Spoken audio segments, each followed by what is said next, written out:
Welcome to the Refuse Ordinary podcast. I'm your host, Tamara, and I'm so glad you've decided to join us on this journey of discovering who God is and who we are in Him.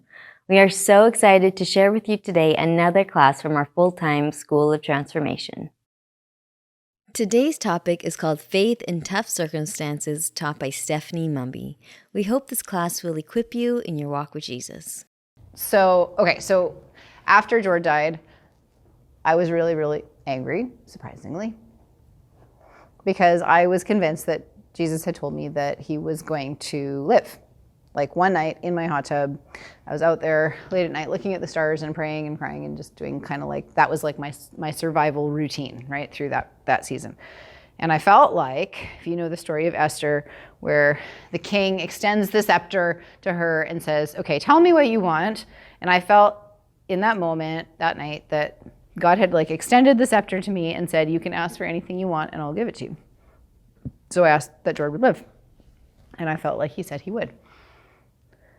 And like I still don't think I imagined that moment, but he's dead, right? So after George died, I was very angry and standoffish and not really wanting anything to do with having, Jesus come close to me. And so kind of in that wrestling, I finally said, like, what's up? What's the deal? You said this. I still think you said this, but you let him die anyway. And his response to me was, you are not wrong. I did say that. But you also prayed the greater prayer, Lord, your will be done. And it was like, okay. So in that moment, I had to decide, is he evil or is he good? Because this, if you remember, this is like a couple of days after George died. This is not me now 3 years later where I've seen like good things come out of what God has done through a hard circumstance. I'm not looking at it through that perspective. I'm just seeing the fact that I'm alone, my kids are alone, we're on our own, and he took away the one good thing in my life, right? Is he evil or is he good? Because he answered my prayer and said, yes, he can live, but then also answered my other prayer, Lord, your will be done, and decided that it was actually better for me if I didn't have a husband, and better for my kids if I didn't have a husband, which doesn't fit. You know what I mean by that, right? And I don't know if you can quite imagine yourself in my shoes in that moment, but if you can, even a little bit, you can understand that like that was an incredible, I don't even know the right words, but like an incredible challenge for my mind to wrap itself around, like, so are you good? Or are you evil? And if you're good, then that must mean good stuff's going to come out of it. But then there's always this like sort of dark side of that, which is that God actually just wants you to be alone. Or he could have healed him but didn't. And so he wants you to just sort of suffer so you can have better faith and be a better example to people. Right? You see how you might think things like that, right? Definitely thought things like that.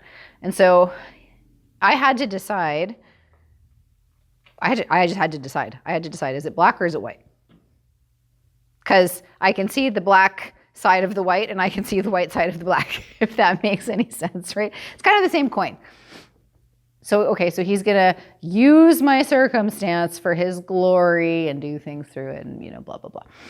But also I'm still then walking through life by myself with 4 kids. Or he took it away, he's evil, but he's probably still good enough to kind of take care of me. So when we're in these moments, we kind of actually just have to decide, is he good or is he not? Obviously, you guys know what I decided, right? I decided that he is good. And that meant or means that every part of my life now has to be filtered through the decision that I made that he is good. So every time things are hard, because I'm on my own, then I still have to filter every hard circumstance through the decision that I made that he is good. Does that make any sense? So like even things like my car getting smashed this last couple of days, right? It's like, great, just what I need. Another overwhelming circumstance that Jordan would have actually just taken care of and I wouldn't really have had to worry about it. So now that has to be filtered through, he's good. That I prayed the greater prayer, Lord, your will be done, means that if he's good, he's going to take care of it and me in this circumstance that would have been way easier if George was here. So in your life, right, when you're in the middle of things that are really difficult, or you know that God could step in and do something and change something for you, right, you have to decide, is he good or is he not good? We can't, there's no gray area on this one. It's not like he's good sometimes. Like if you think like the mythology, right? Greek and Roman mythology, right? Those gods were temperamental. Sometimes they were good and sometimes they were bad. Sometimes they were unselfish and sometimes they were selfish. God is not, he's one thing, and that one thing is he's good. So then every circumstance that we find ourselves in has to be filtered through the acknowledgement that he is good despite what I can see. Despite the pain that I find myself in, despite not knowing what the future holds. And for you guys, you know, he might bring you into a place that, or a season that you don't understand what he's doing. You can't see your way forward. Right? So I realize not every circumstance is as extreme as mine, but you can't see your way forward. You don't know what's going to happen on the other side of this season. You know where you're at. You know the good parts of where you're at. You know the parts that are hard for you, but you don't know where you're going. Does that make sense? Right? Like, I don't know what God is going to do in 6 months and if this is going to be worth it or not. And so you kind of have to decide, is he good or is he not? Can your prayer for this season, whatever season you're in, be, Lord, your will be done? That's an easy prayer to pray, but it's actually the hardest prayer to pray if you really mean what you're praying. Because it means that you don't get to decide the outcome. That's why Lord, your will be done supersedes the heal my husband prayer. Because I don't, now that I've prayed that, I don't get to decide the outcome. But actually that prayer, Lord, your will be done, is one of those prayers that we're supposed to be praying on a regular basis. It's part of the Lord's Prayer. But we don't want to pray those prayers because it means that we're going to put God to the test and we're going to find out that we have to walk through things without knowing where we're going or what the outcome's going to be. So if it's, I'm just going to throw this one out here because it's pretty common. So if you've decided, I'd like to be here for another 2 years because I think that's probably all I'm going to need, right? If that's actually your plan, I have no idea about it, okay? Maybe it is, maybe it isn't. If you've prayed, or if you've decided, I'm going to just be here forever because I think this is what I need from life, right? If you pray, Lord, your will be done, that means all your chips are on the table. And you're waiting to see what the other player has. Right? Do you have a winning hand or not? Is your plan the plan he's going to go with? Or is he going to play his hand and you find out that what I thought I had, I don't actually have, and it's going to be something completely different than I figured it was going to be. So the idea of actually having faith is very much tied up in the question of, when you pray, Lord, your will be done, if you pray, Lord, your will be done, do you actually mean that? And if you do pray it and he answers it in a way that doesn't make sense to you, can you decide that he is good despite whatever it is that you're in the middle of or whatever's coming? Am I making sense? This is part of the growing up experience when it comes to growing up in Jesus. When we're little in the Lord, he is going to show us who he is in ways that feel good to us. Right? Like you're going to have really awesome experiences with him, in terms of of worship, for example, or he's going to speak amazing prophetic words over your life, or he's going to just send all these supernatural circumstances, your way, and you're going to be like, wow, Jesus is real. And then as you begin to grow, that idea of discipline is going to start coming into your life. Because he's going to want to start sifting through the things that are in your heart and the things that are in your mind and the ways that you operate. And he's going to start sifting, meaning he's going to get rid of the stuff that's not supposed to be there. And then one of the ways that he likes to do that is through circumstances that we don't understand, where we actually have to choose to trust him despite what we can see and what we can control. That's part of growing up, is that idea of blind faith. So when we look at the idea of discipline, the writer of Hebrews says, you haven't resisted to the point of shedding blood. Right? He's talking about sin, but it's like you haven't fought through the stuff that's in your soul yet to the point where you're like half dead. Right? But the Lord is going to bring you to those points, those moments of agony. He will. He will bring you to moments of agony where you have to decide, Lord, your will be done, or I don't want to do this anymore. And you've seen him do it recently, right? Where people have made the decision that I don't want to do this anymore. It's too hard. And we watch.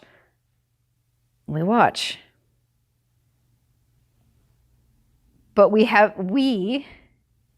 haven't yet resisted to the point of shedding blood, right? Maybe some of you have, or maybe some of us have, right? Where it's like, I have to decide, is my value system what I can get out of life, out of this world? Right? The moments of pleasure where I get what I want out of life. Right? Because that is what feeds the sinful nature. The idea that life is to feed me good things. Okay, I'm not saying that the Lord doesn't have good things. I'm saying the idea of I'm going to get what I can get while I can get it. Right? That is how we grow up in this world. The idea that I will get what I can get while I can get it. Right, I'll get all the pleasure I can. I'll get all the money I can. I'll get all the good experiences, the vacations, the cars, the friends, whatever it is, right? I want life to be for me. And then Jesus is coming and he's like, no, lay your life down. Lay your life down for me. Make it about me. Make it about what I want. Make it about my plan for your life. Make it about, Lord, your will be done. And so now we have a battle. What I want what I can get out of life. And Jesus is like, no. I want you to have what I can give you in life. But that means you've got to let go of what you can get out of life. And so there's this thing, and it's like this pull, right? Agony of the soul is what it can come down to. And he puts us in situations that squeeze every last bit of even sometimes hope out of us until our own hope dies and our hope is only in him. Sounds really exciting, right? Who wants to be a Christian? Me. Right?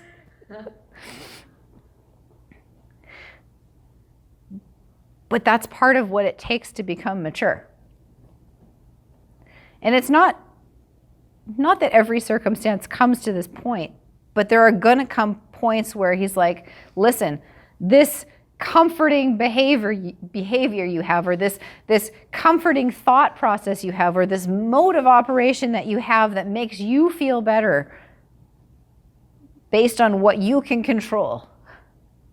Right? For me, one of those really big areas was the crazy control of being an obsessive compulsive germaphobe.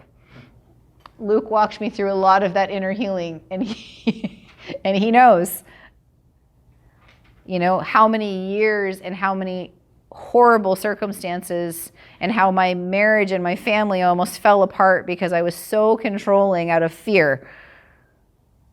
And Jesus brought me to this point where I was so miserable, I actually wanted to die. If I could have just died, I would have chosen death, because this idea of resisting to the point of shedding blood, like that was playing out in my life. I was either going to die or I was going to surrender the control. Because I couldn't have both. Couldn't have Jesus and couldn't have the fear and the control. I'll tell you that story maybe a little bit more sometime. Right? But he's going to bring us to those points, and he's going to use circumstances to do it. The germ thing finally came to a head for me when my fear and my chaos, like in here more so, but it was like so miserable for my family.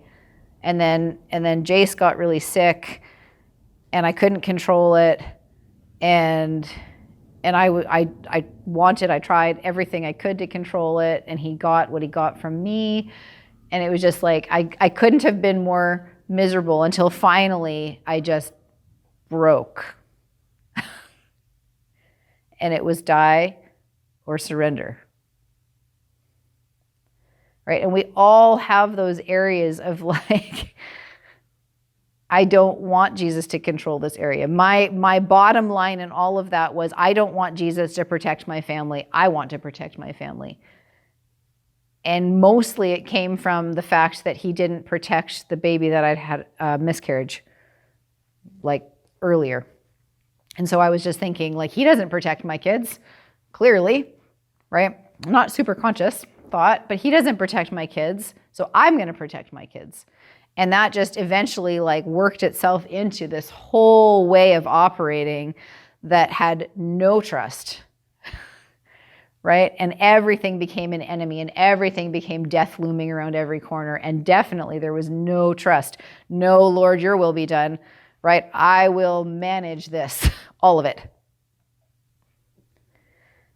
All right, you're not trustworthy. And the reason I use that example is because we all have areas that we do not want to let go of control in. And sometimes the Lord has to bring us into actual circumstances that confront those things head on, where it's death or choose, death or surrender. So when we find ourselves in these really difficult seasons where we have to decide to either let go, or we have to decide, Lord, your will be done, or Lord, you are good, despite the fact that I cannot see where this is going and everything I can see does not make sense. In the moment that I was deciding whether or not Jesus is good, even though he chose his will over mine, right? The only view I had was that Jord was the only thing keeping this whole place together. Because at that time, that was mostly true. I'm not saying that nobody else was valuable, but there were so many dynamics happening between the staff members and the pastors and all of these things where Jord was like literally the glue through meeting after meeting that kept people from leaving over and over and over again. Wasn't just the school, right? He'd been asked by Steve to deal with offense between all of these different people. And so it seemed very clear that at the time, if we lost Jord, this whole place might go up in flames. Obviously that didn't happen because other people stepped up, right? But like from the vantage point we had at that time, right? Jord was the thing that made this work. And so it didn't make sense. He ran the school. He was Steve's right-hand guy. He was, the best teacher, the best preacher, the one that ran things when Steve was away. Obviously he was my husband. So none of this made sense, right? So often the circumstances that we find ourselves don't make sense. We're in the middle of a really weird season here, obviously. I'm not going to tell you guys something that you don't already know, right? But we're sitting here going, how does losing a zillion people, how is that practically a good thing? I mean, really, how many more Yeovil shifts can we take? How much more can we work? How many more things can happen before this place actually just implodes? Right? And we can't yet see what's on the other side of it. So we're wondering, Lord, is this your plan? Is this the enemy? Is it you? Where are we going? What are you doing? What if he asks us to just shut everything down? What's that going to look like? Or are we going to just try to do everything we do, but with 10 less people? When we were already feeling completely maxed. I didn't see how things were going to work with Jord gone. They're better than ever, right? Bottom line, knowing him the way that I know him or knew him, right? He would have volunteered to die if he could see what it is now.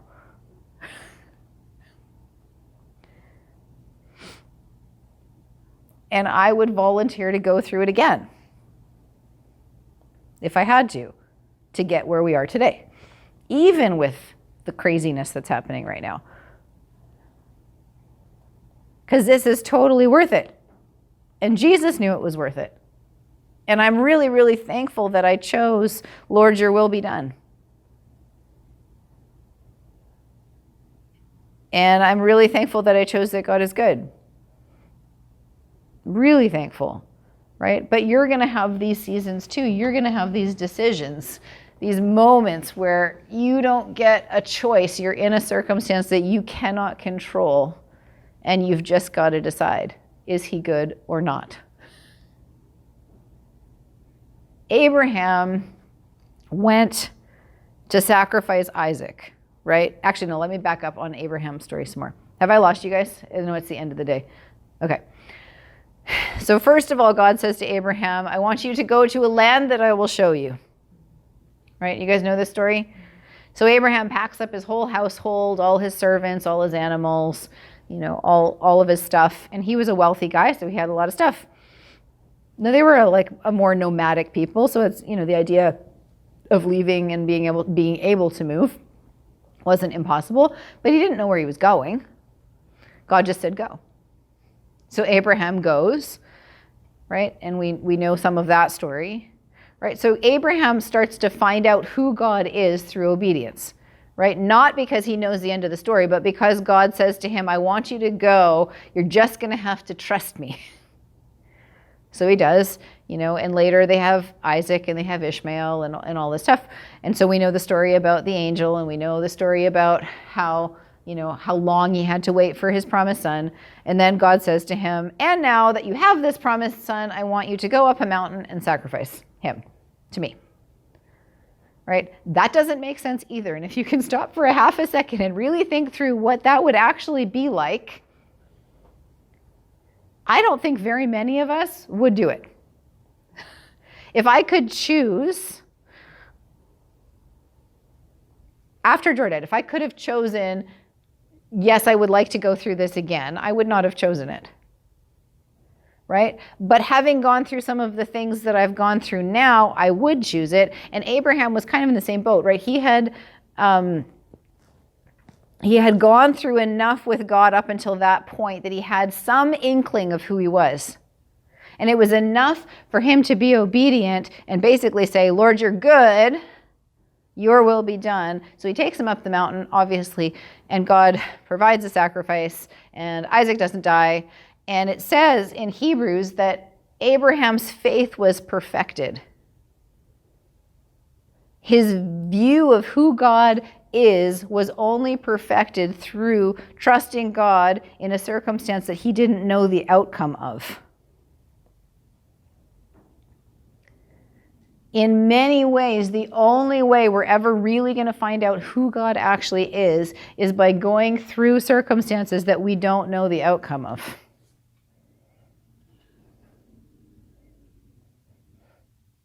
When we can control God, when we can understand what he's doing, we're not really finding out who he is, right? Because we understand him this much. So if we have this much understanding and he only operates with what we can understand, right, then our view of him is only going to stay this big. But when we go to a place where we don't understand what he's going to do, or we don't know for sure what he's going to do, right, then when he does something that's outside of our understanding of him grows. Our faith, like it said of Abraham, right, our faith is perfected through going into the land of the unknown or up the mountain and not knowing what's going to happen. Our view of him, our understanding of him can only grow when he operates outside of what we can understand. It is easier to trust him in whatever season if we have made the determination that he's good, right? Like sometimes it's like we think that our own perspective is a negative, right? But it actually takes our choice or our perspective in the decision part, which is I choose that you are good, whether I see it or understand what's happening or not, right? So like when we were given a will, we often use it to protect ourselves, to control things, to make things happen the way that we want them to happen, right? All of that stuff. But the real reason we have it is to be able to choose, I choose that you are good, I choose to believe that you are good, and I choose that I am not going to let go of that no matter what happens. Right? That's the part that our determination, like that's the bit that we participate in. We can't participate in the decisions for the future or how things are all going to play out. But the only thing we can control is whether or not we're going to hang on to the truth that he is good. And if we believe he's good, then we can pray, Lord, your will be done. Like honestly and fully. And of course, having walked through that in a pretty good, good-sized way, I'm very thankful that I have that ability to choose, that I did choose what I chose, because, things are pretty good in my life. Not easy, right? Lots of things in my life are not easy, but things are really good because I chose. And when we choose that you're good no matter what, then that keeps him close.